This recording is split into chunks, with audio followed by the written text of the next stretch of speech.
Welcome back Daniyal صاحب، opposition احتجاج کی طرف جا رہی ہے، کیا کہیں گے آپ اس کے بارے میں؟ سر اپوزیشن نے جو موجودہ آپشن ہے جب سے انہوں نے ہوش سنبھالی ہے احتجاج کی طرف ہی جا رہی ہے. آپ کو یاد ہوگا یہ ایک دھرنوں کا سلسلہ، وہ ایک کزن ٹیم تھی، کیا کزن کمیٹی تھی، کیا تھی وہ، جس میں تعلق قادری صاحب پوری آئے تھے. انہوں نے کافی عرصہ ریڈ زون کے اوپر دعویٰ بولی رکھا. تو ابھی اسمبلی کے اندر جہاں تک ان کی فنکشننگ کا تعلق ہے، کیونکہ اب خاص کر اسٹینڈنگ کمیٹیز بھی لے لی گئی ہیں پی ٹی آئی سے، بلکہ پنجاب کے اندر تو زبردستی پھر گاڑیاں بھی واپس لی گئی ہیں. وفاق میں ابھی بھی چیئرمینس سرکاری گاڑیاں استعمال کر رہے ہیں. تو بے سوائے امارات لینے کے اسمبلی کے اندر اور احتجاج کرنے کے، امارات لینے کے اور احتجاج کرنے کے، اور تو اس ٹینیور میں سال ہونے کو سال زیادہ ہو چکا ہے، اپوزیشن نے ابھی تک کچھ نہیں کیا. باقی کچھ کچھ ایلیمنٹس یہ بھی دھمکیاں دے رہے ہیں کہ دوبارہ سے ہم وہ جو انہوں نے ایک لاٹھی بردار دھرنے کا فیصلہ کیا تھا اس کی طرف بھی. لیکن میں نہیں سمجھتا کہ اس وقت ملک میں وہ اس کے لیے حالات کوئی سازگار ہے. کیونکہ دیکھیں ایک میں سمجھتا ہوں ایک بہت بڑا ڈسٹرسٹ نا. دیکھیں پبلک تو سمجھ گئی تھی کہ جو پچھلے سی ایم صاحب تھے وہ کچھ دال میں کچھ کالا ہے. اب ان کو جو ہے نا پبلک، وہ پروٹیسٹ کے دوران بھی اگر آپ کو یاد ہوگا جب وہ آئے تھے ڈی چوک سے، اور جب وہ نکل رہے تھے تو لوگ تو ان کی منتیں کر رہے تھے کہ خدا را ہمیں چھوڑ کے نہ جائیں یہاں پہ. اور وہاں پہ جو آپریشن ہوا تھا اس سے بہت پہلے ہی وہ وہاں سے علی امین گنڈا پور صاحب. علی امین گنڈا پور صاحب روانہ ہو چکے تھے. تو اب علی امین گنڈا پور کے جانے کے بعد سے میں نہیں سمجھتا ایز سچ کوئی ابھی کوئی ٹیمپو مجھے بنتا نظر آ رہا ہے فی الوقت ملک کوئی صاحب سے پروٹیسٹ پوچھ کا. لیتے ہیں. باقی اندرونی بات تو ملک صاحب کو ہی پتا ہوگی. ملک صاحب سے پوچھنا. ملک صاحب، اپوزیشن کا احتجاج کی بنیادی وجہ کیا ہو سکتی ہے؟ بنیادی وجہ یہی ہے کہ جو قانونی راستے تھے وہ تو ہم پہ سارے دروازے بند کر دی گئے. پہلے 26ویں آئینی ترمیم ہوئی بزور ڈنڈا، پھر اس کے بعد 27ویں آئینی ترمیم آئی. 27ویں ترمیم میں عدالتوں کو بھی ختم کر دیا گیا. آئینی عدالت بن گئی اور وہ عدالت ایسی بن گئی کہ جو اپنی مرضی کے ججز تھے اس کا سربراہ بنا دیا گیا. جو چیف جسٹس تھا اس سے پہلے 26ویں آئینی ترمیم میں اس کو اپنی مرضی کا بنا دیا. جو پشاور اسلام آباد ہائی کورٹ میں چیف جسٹس تھا اپنی مرضی کا بنا دیا گیا. جو ایسے ججز تھے جو لا آئین اور قانون کے ساتھ کھڑے تھے وہ مجبور ہو کے اس نے ریزائن دے دی، سپریم کورٹ سے بھی ریزائن دے دی. تو ایسے حالت میں ہمارے سامنے راستہ بالکل بند ہے. ہم مجبور ہے کیونکہ جو ہمارے ساتھ ظلم جبر تشدد جو کچھ اس سے ہو سکتا تھا اس نے کیا. ظلم اور جبر کی بھی ایک حد ہوتی ہے. انسان کے اندر ایک مادہ ہوتا ہے جس کو رحم لوگ بولتے ہیں. اس رحم جس کے ساتھ ضمیر تھوڑا بہت بھی زندہ ہو تو اس میں تھوڑا بہت رحم ہوتا ہے. اس اسٹیٹ اور ریاست نے رحم کے سارے دروازے ہم پہ بند کیے ہیں. 3 سالوں سے مسلسل ہمارے بے عزتی ہو رہی، ہماری خواتینوں کو جیلوں میں ڈالا گیا، ہمارے لیڈر بھی گناہ جیل میں ہے اور آئسولیٹ ہے، اور 6/8 سے ڈیتھ سیل میں وہ ابھی تک 3 سال، پونے 3 سال ہو گئے وہ جیل میں پڑا ہوا ہے. اس کے علاوہ اس کے بہنوں کے ساتھ جو ہو رہا ہے، ہمارے سی ایم کے ساتھ جو ہو رہا ہے، جو ہمارے ایم این اے صاحبان ہے اس پہ جو دہشت گردی کے مقدمے ہے. جب ہم احتجاج کے لیے جو حق آئین اور قانون ہمیں اجازت دیتے ہیں آتے ہیں تو راستے میں ہمارے لیے سینکڑوں کی تعداد میں کنٹینرز کھڑے کر دیے جاتے ہیں. پھر ہم پہ انسو گیس ہوتی ہے، پھر ہم پہ شیلنگ ہو جاتی ہے، پھر ہم پہ الٹا دہشت گردی کے مقدمے ہو جاتے ہیں. پھر ہمیں اسٹریٹ فائر کے ذریعے ہمارے ورکرزوں کو شہید کیا گیا. میرے اپنے حلقے کے ورکر شہید ہوئی 26 نومبر کو. تو یہ اسٹیٹ میں ایک طرف تو بہت زیادہ مایوسی ہے لیکن ہم پہ پریشر ہے ورکرز کا. اب میں یہ سمجھتا ہوں کہ جو صاحب اختیار لوگ ہیں ان کو کوشش کا نہ لینا چاہیے اور یہ ظلم اور جبر کا یہ معاملہ ختم کرنا چاہیے. ایک ملک میں معیشت تباہ حال ہے، دوسری طرف جب سے یہ شہباز شریف PDM-1 اور PDM-2 کی حکومت آئی ہے، ملک صاحب وہ 54 کہہ رہے ہیں نا ہزار پرامن ملک پہ احتجاج قرضہ تو چڑھ سب گیا. کا حق ہے. ملک صاحب پرامن جی احتجاج تو سب کا حق ہے، وہ کہتے پرامن ہوتا نہیں ہے. تو پرامن احتجاج پرامن ہمارا بالکل ہم پرامن احتجاج کے رہے ہیں. ہمارے پاس تو کوئی بندوق تو نہیں ہوتی، نہ ہمارے پاس کوئی ڈنڈے ہوتے، ہم تو پرامن آتے ہیں.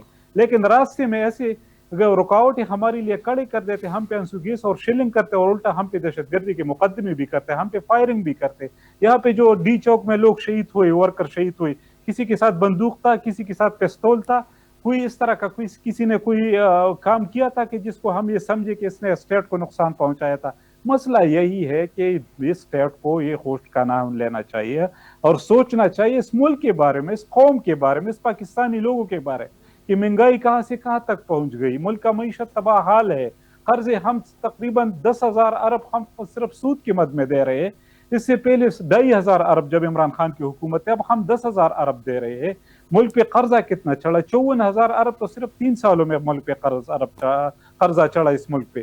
تو اس بارے میں تھوڑا سوچنا چاہیے، اس ملک پہ رحم کرنا چاہیے، اور یہ جو معاملات ہے یہ ختم ہونے چاہیے، ایک بات چیت کے ذریعے ایک پرامن طریقے سے اس مسئلے کا حل نکالنے۔ یہ سیاسی کیسز ہے، اس میں کوئی حقیقت نہیں ہے۔ آپ نے الیکشن کمیشن کے تھرو ہم سے، جو سپریم کورٹ کے تھرو ہم سے نشان لی، ہم سے مینڈیٹ لیا گیا، ہمارے لیڈر کو جیلوں میں ڈالا گیا، ہم پہ ہر قسم کے تشدد کی گئے، ہمارا مخصوص نشست سے ہمارا حق تھا وہ خیرات کے طور پر لوگوں میں تقسیم کیا گیا۔ تو ہمارے لیے بھی کوئی راستہ کوئی بتا دینا، ہم کہاں تک جائے، ہمارے ساتھ اور کوئی آپشن ہے نہیں، ہم مجبوراً احتجاج کی بات کرتے ہیں۔ احتجاج ہمارا بالکل دل نہیں چاہتا کہ اس ملک میں ہم احتجاج کریں، لیکن ہمیں مجبور کیا جاتا ہے کہ آپ احتجاج کریں۔ دانیہ صاحب سر میں نا اسی پہ تھوڑا سا نا مجھے بڑی بات کو حیرانگی بھی ہوتی ہے۔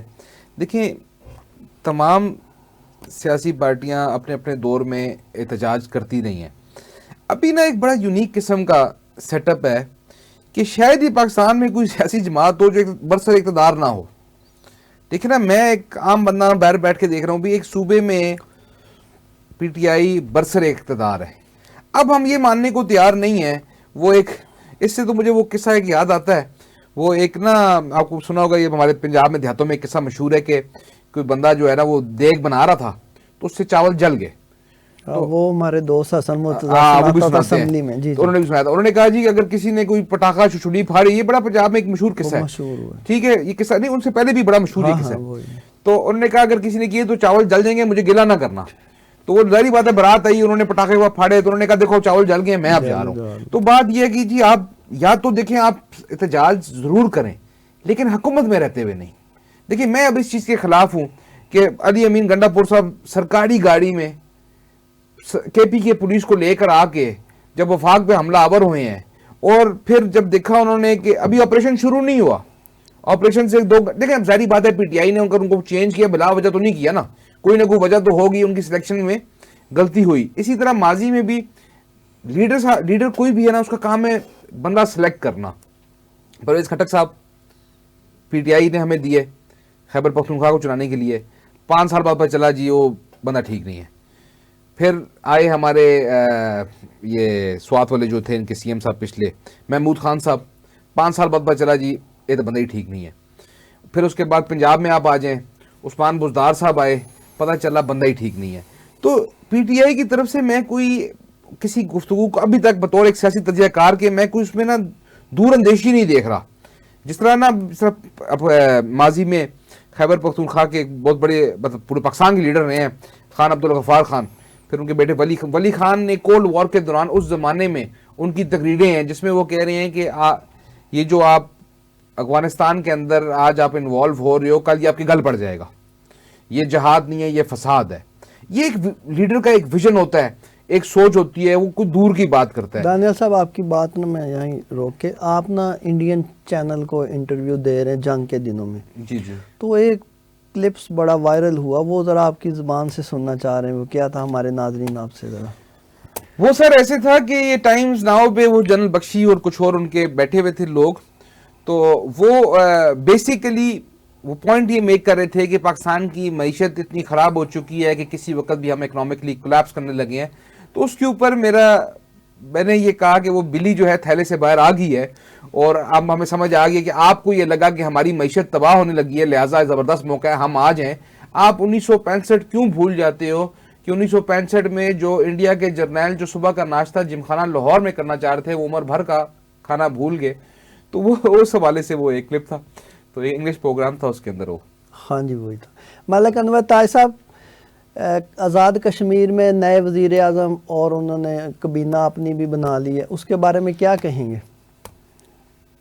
جس طرح پوری پاکستان میں ہوا اس طرح آزاد کشمیر میں بھی ہوا نا۔ ایک تو یہ تو مکاتی کہ اس نے پہلے سے ایک ایگریمنٹ کی تھی کہ پہلے ہے اتنے سال ہم کریں گے، پھر اس کے بعد آپ لوگ آئیں گے، تو ایک دوسرے کے ساتھ میوچول ایگریمنٹ تھا بات یہ ہے کہ کشمیر میں بھی پی ٹی آئی کی حکومت تھی، اس کو ختم کر دیا گیا، گلگت بلتستان میں بھی پی ٹی آئی کا حکومت تھا، اس کو ختم کر دیا گیا، اور پوری پاکستان میں 2/3 میجارٹی پی ٹی آئی نے ہی جیتی تھی، اور اس کے ساتھ بھی یہی معاملہ ہوا جو کشمیر کے ساتھ ہے۔ تو کشمیر کے معاملے میں ایک سر کے دو کان ہے، ایک کان سے دوسری کان، اس میں کوئی نئی تبدیلی نہیں ہے۔ دوسری بات میں یہ کہہ رہا ہوں، جو بھائی صاحب کہہ رہے ہیں کہ محمود خان کو اور پرویز ہٹک اور محمود خان کو کس نے پارٹی سے نکالا؟ ہم نے نہیں نکالا، اس کو زبردستی پریس کانفرنس کرایا گیا، محمود خان سے، پرویز ہٹک سے، اسد عمر سے، جتنے بھی ہماری لیڈرشپ تھے، اس نے جو ٹی وی پہ آ کے اس نے دو باتیں کی تو اس کے سارے گناہ معاف ہو گئے، کیونکہ وہ مجبور تھے، شاید وہ جیل برداشت نہیں کر سکتے تھے، وہ یہ سختیاں برداشت نہیں کر سکتے، تو اسے مجبوراً اس بات مجبور کیا کہ آپ پارٹی چھوڑ دیں، اگر پارٹی نہیں چھوڑتے تو ہمارا آپ کے ساتھ یہی معاملہ ہوگا جو شاہ محمود قریشی 2.5 3 سال سے جیل میں پڑا ہے، جو اس وقت اپنے بیگم کے ساتھ اس کے ہاسپٹل میں تھا اور اس کے کتنے کیس اس پہ بن گئے۔ یاسمین راشد جو کینسر پیشنٹ تھی، مور دین 80 سال اس کی عمر ہے، اور اس کو بیچاری کتنے سال اسے جیل میں پڑی ہے بے گناہ۔ یہ پاکستان کا المیہ ہے، اور اس کو تھوڑا سا اسی طرح کے اگر ہم تجزیے کرتے، اگر کوئی بھائی یہ کہے کہ میں تو سیاسی نہیں ہوں لیکن میں یہ بات اس طرح کرتا ہوں، اس طرح کا، آپ تھوڑا سا ضمیر میں بھی جان کے نا تھوڑا سوچ بھی لے کہ پی ٹی آئی کے ساتھ جو ہو رہا ہے پاکستان کی ہسٹری میں کبھی اس طرح ہوا ہے؟ غلطیاں ہم سے بھی ہوئی، ہم ایسے نہیں کہتے کہ بالکل ہم 100% کلیئر تھے، ہم سے بھی غلطیاں ہوگی، لیکن اتنا ظلم، اتنا جبر، اتنا تشدد، اتنا خواتین کو تشدد، لوگوں پہ تشدد، گھر اور چار دیواری کو تقدس کو پامال کرنا، یہ پاکستان کی ہسٹری میں کبھی نہیں ہوا، یہ پہلی دفعہ پاکستان میں ہو رہا ہے، اور اس میں پاکستان میں مایوسی پھیل رہی، جو ہمارا یوتھ، نوجوان جو اس پاکستان کا مستقبل ہے، وہ یہ ساری چیزیں دیکھ رہے ہیں، وہ پاکستان کا مستقبل اس سے وابستہ ہے، اور وہ یہ جب دیکھ رہے تو پاکستان سے وہ مایوس ہو رہے ہیں، ان اداروں سے مایوس ہو رہے ہیں، یہ ادارے جو پاکستان کا ایک پہر اور ہمارے ایک پہچان تھا، اور ہم اسے اب بھی پہر سمجھتے ہیں، لیکن وہ اداروں کے سربراہ ہمارے ساتھ کیا کر رہے ہیں؟ اس ملک کے ساتھ اس طرح ہونا چاہیے، اور جو قرآن اور حدیث ہمیں سناتے ہیں وہ استثناء لے لیتے ہیں، کیونکہ پاکستان میں تو یہ نہیں ہونا چاہیے کہ ایک صدر کے لیے اور ایک آرمی چیف کے لیے اس طرح استثناء، یہ پاکستان میں بالکل ایک غلط ٹرینڈ بن رہی ہے، ایک دو بندوں کے لیے، نہ اسلام میں، نہ قرآن میں، نہ شریعت میں کہ آپ اس کو استثناء دے، آپ اس کو امیونٹی دے دے۔ خدا را اس ملک پہ رحم کرے، اس ملک کے بارے میں سوچے، اس قوم کے بارے میں سوچے، اس قوم کے عوام کے بارے میں سوچے کہ عوام نے کس کو الیکٹ کیا، عوام کیا چاہتے ہیں، اس کے پلس کو سمجھ لے، جی ملک صاحب میں آپ کی طرف آ رہا ہوں، چاہتے ہیں اس کو سمجھنا چاہیے، تب یہ ملک آگے بڑھے گا۔ جی ملک صاحب آپ کی طرف آ رہا ہوں۔ دانیال صاحب، ملک صاحب نے بہت زبردست ایک بات کر دی ہے، سارے دریا کو کوزے میں بند کر دیے جب انہوں نے کہا قرآن اور حدیث ایک ہی قانون ہے اس دنیا میں ایک ہی قانون ہے ازل سے ابد تک، وہ قانون ہے مکافات عمل، ٹھیک ہے؟ اللہ پاک قرآن میں فرماتے ہیں if you will be grateful I'll give you more, if not my punishment is severe، شکر ادا کرو گے میری نعمتوں کا میں ان کو بڑھا دوں گا، نہیں تو میرا عذاب دردناک ہے۔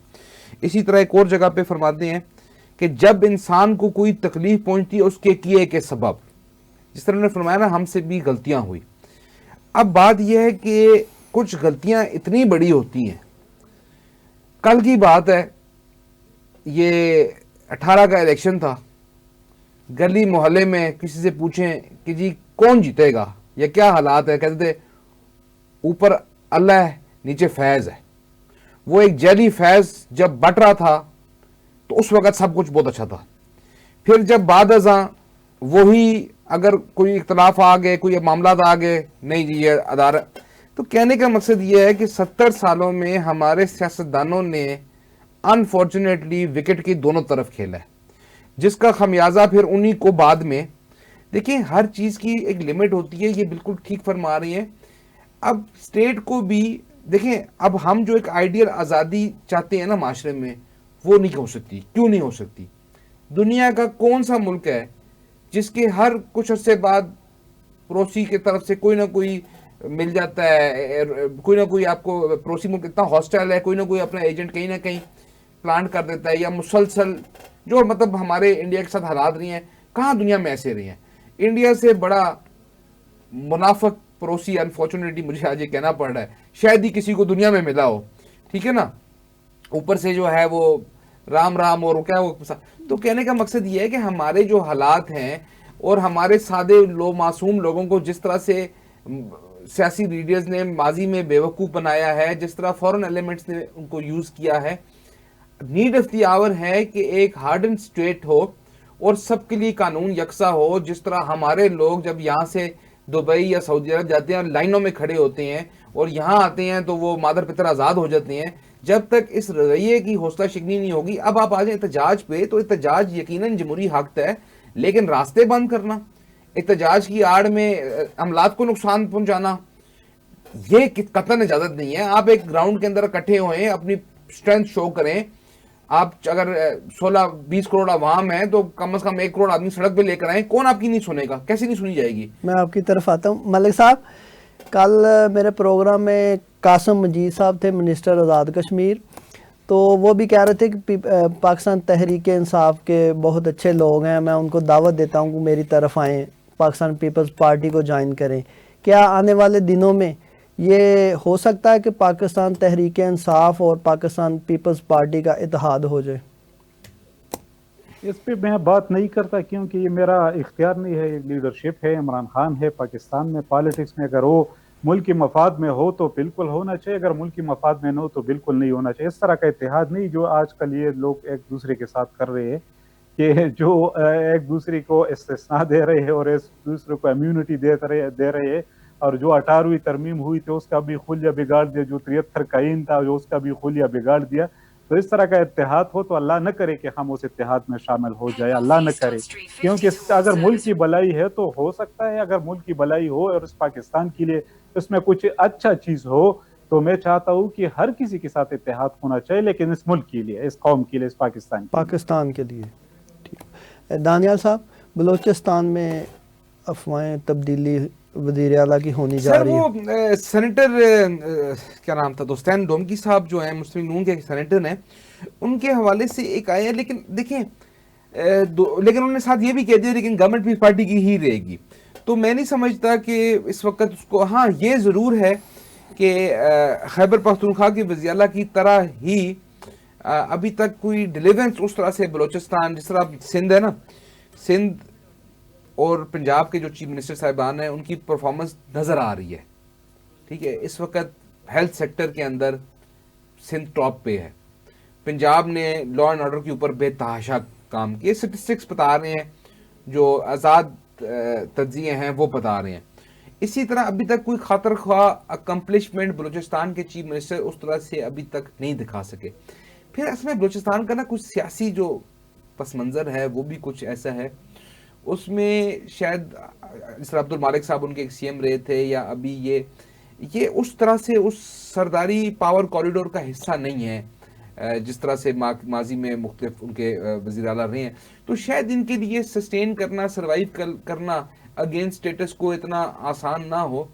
تو پاسبلٹی ہے, لیکن ابھی قبل از وقت. ابھی ایک سینیٹر کے بیان کے اوپر ہم یہ نہیں کہہ سکتے کہ ان کو ہٹایا جا رہا ہے یا ان کو ہٹائے جانے کا لیڈرشپ کے حوالے سے کوئی فیصلہ ہو چکا ہے, لیکن کچھ ایلیمنٹ مطلب جو میں نے آپ کو حالات بتائے ہیں نا اس حوالے سے بالکل ان کے لیے جو ہے نا, آپ کو یاد ہو عبد المالک صاحب کو بھی بیچ کے اندر اپنی چیف منسٹرشپ چھوڑنی پڑی تھی.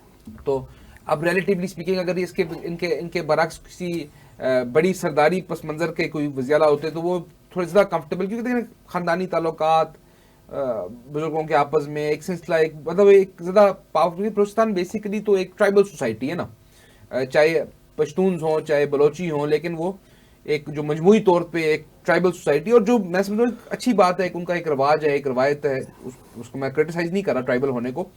تو اس حوالے سے یس میں سمجھتا ہوں کہ بگٹی صاحب کو کافی مشکلات فیس کرنے پڑے. ملک انور طاہر صاحب, لاسٹ منٹ ہے, میں چاہوں گا کہ پاکستان تحریک انصاف کی طرف سے سرحد کے اس پار انڈیا کو کوئی اچھا سا میسج دیں. دیکھیے بات یہ ہے کہ پاکستان تحریک انصاف اس پاکستان کا حصہ ہے, اور پاکستان کا جو بھی دشمن ہوگا تو ہمارا دشمن ہے. بالکل. اور جو ریسنٹلی انڈیا کے ساتھ جو ہمارا ایشو آیا تھا, تو پاکستان کے جتنے بھی ٹائیگرز تھے, جتنے ورکرز تھے, جتنے سوشل میڈیا ایکٹیوسٹ تھے, تو سارے نے پاکستان کو ایسا ڈیفینڈ کیا. اور خان صاحب کی طرف سے مجھے آج ہی یاد ہے, ابھی بھی یاد ہے کہ ہم پارلیمنٹ میں بیٹھے تھے, ہمارا پارلیمانی کمیٹی کا میٹنگ تھا, تو اسی وقت خان صاحب کا ہمیں میسج آیا کہ پوری پی ٹی آئی نے پاک فوج کے خلاف اس وقت کڑا ہونا ہے. اس وقت پاک فوج اور پاکستان امتحان میں ہے, اور انڈیا کے ساتھ اس کا یہ ایشو چل رہا ہے, جنگ جاری ہے. تو تو آپ لوگوں نے پوری پی ٹی آئی نے پاکستان فوج کے پیچھے کھڑا ہونا ہے اور اپنے پاکستان کو فل ڈیفینڈ کرنا ہے. اور ہم سب کھڑے ہوئے اور ہم سب نے کہا کہ اس وقت پارٹی کی اختلافات، یہ تکلیف، یہ برداشت، یہ ظلم، یہ جبر ہم ایک ساتھ سائڈ پہ کریں گے اور ہم پاکستان کے لیے ایک ہوگی. تو سب سے پہلے ہمارے لیے پاکستان مقدم ہے. پاکستان انڈیا اگر پاکستان کو میلی آنکھ سے پہ دیکھے گا تو پاکستانی تحریک انصاف کے نیچے ورکر سے لے کر لیڈر تک وہ ایک مٹھی کی طرح پاکستان کے ساتھ کھڑا ہوگا. آپ دونوں مہمانوں کا بہت شکریہ. ناظرین، یہ تھا آج کا اختلاف. انشاءاللہ بشرط زندگی آپ سے ملاقات ہوگی اگلے پروگرام میں. تب تک کے لیے اپنے میزبان کو اجازت دیجیے. اللہ حافظ.